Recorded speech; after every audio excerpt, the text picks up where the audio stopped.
안녕하세요. 강사 조부연입니다. 오늘은 주식의 기본 개념과 원리에 대하여 배워보겠습니다. 우리가 가끔 뉴스나 신문을 보면 주식을 비트코인이나 도박장과 같이 비유한 기사 내용들을 종종 볼 수 있습니다.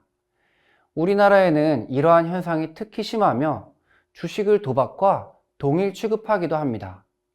왜 이런 일이 생길까요? 게다가 실제로 주식으로 망한 옆집 A 아줌마, B 아저씨의 사례를 심심찮게 찾아볼 수 있으므로 이러한 기사 내용은 사실처럼 들리기도 합니다.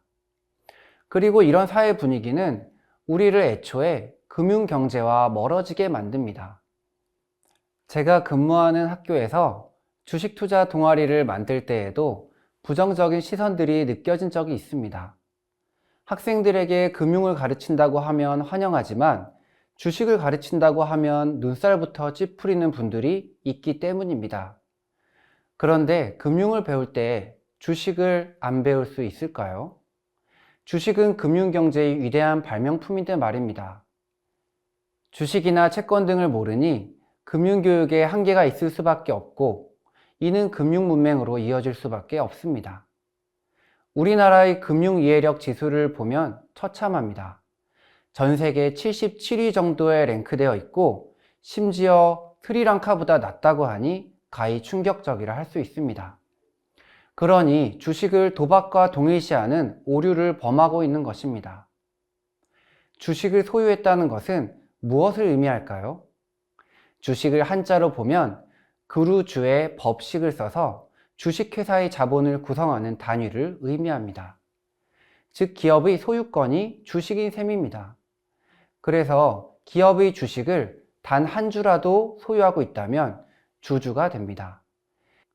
뒷글자는 바로 주인 주자입니다.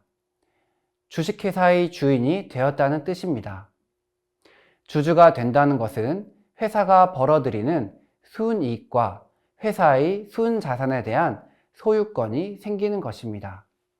어려우니 예시를 들어보겠습니다.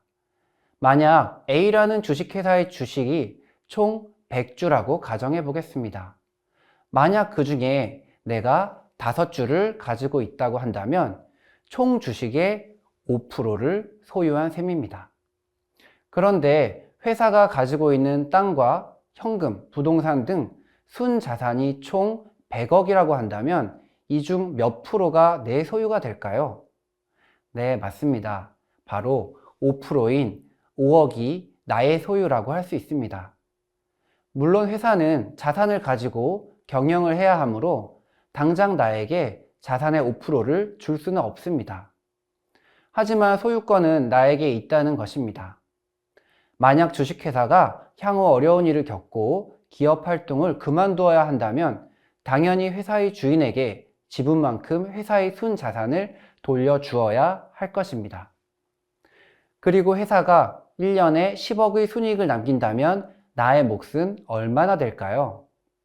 맞습니다. 5%인 5천만 원이 나의 몫이 되는 셈입니다. 회사는 이렇게 1년간의 순이익을 주주들에게 배당금으로 지급하여 돌려주기도 하고 기업 내부에 보유하였다가 회사의 발전을 위해 사용하기도 합니다.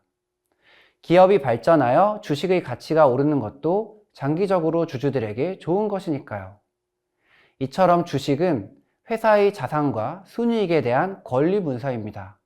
단순한 종이 쪼가리가 아닌 내재 가치가 있기 때문에 내재 가치가 없는 암호화폐와는 구분되는 자산이라고 할 수 있습니다.